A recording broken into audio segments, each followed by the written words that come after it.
नागरिकांचं आपल्याबद्दल खूप काही निगेटिव्ह अशा गोष्टी यायला लागल्यात की नगरसेवक लोक काम करत नाहीत किंवा खड्डे पडले. आता ते काय ना रीलला तर इतकं ऊत आलंय ना की म्हणजे कोण काय करतंय कोण काय चाललंय काही कळत नाहीये. तर सगळ्यांच्यासाठी दोन गोष्टींचा घेतला निर्णय सांगू इच्छिते. ऐकू साहेब, नगरसेवक लोक दर महिन्याला आणि डेली असं लोकांच्या मध्ये जात असतात. तर तिथं गेल्यानंतर खूप साऱ्या तक्रारी लोकांच्या येतात. अडचण साहेब, विषय काय असतो ना की ज्याला आम्ही आता मिटिंग घेतली तर त्या मिटिंग मध्ये लोक आमच्याकडे तक्रारी देतात आणि त्यांची अपेक्षा काय असते की जर महापौर आले किंवा नगरसेवक आले तर त्या सगळी कामं तातडीनं नाही झाली तरी निदान ती व्हावी.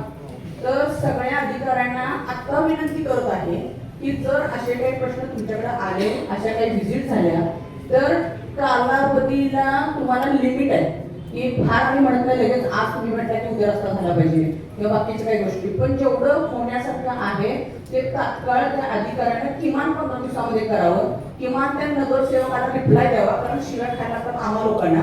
आणि जर असं नाही झालं ऐकतोय तर त्या अधिकाऱ्यांवरती तुम्ही कारवाई करावी अशी माझी अपेक्षा आहे.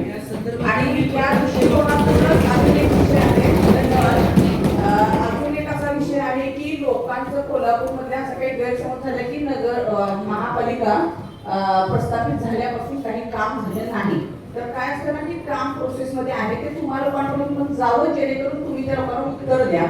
बिकॉज ऑफ रेनी सीझन आपण काही कामं थांबवलेली होती, परंतु आपल्याकडे 1-2 नाही तर महाराष्ट्र सुवर्ण जयंती नगरोत्थान महाअभियान योजनेअंतर्गत आपण 100 कोटींची कामं, त्याच्यातली 16 रस्ते मंजूर झाली असून आज आपल्याकडे 70 कोटींची कामं पूर्ण झालेली आहेत आणि 30 कोटींची कामं उर्वरित जी आहेत ती पावसाळ्यानंतर होणार आहे. आणि सगळ्या नगरसेवकांना आपण तो अधिकार देतो की त्यांच्या भागातले मेन जे रस्ते आहेत, माझं काय म्हणणं आहे ना, मेन रस्ते आपण सगळे अगोदर घेऊया.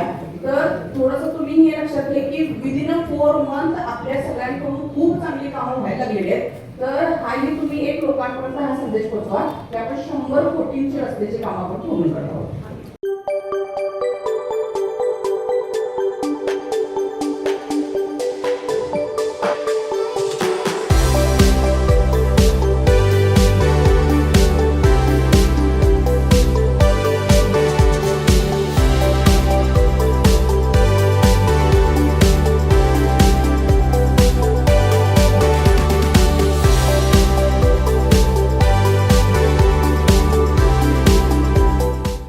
ताज्या घडामोडी पाहण्यासाठी माझा महाराष्ट्र न्यूजला आजच सबस्क्राईब करा.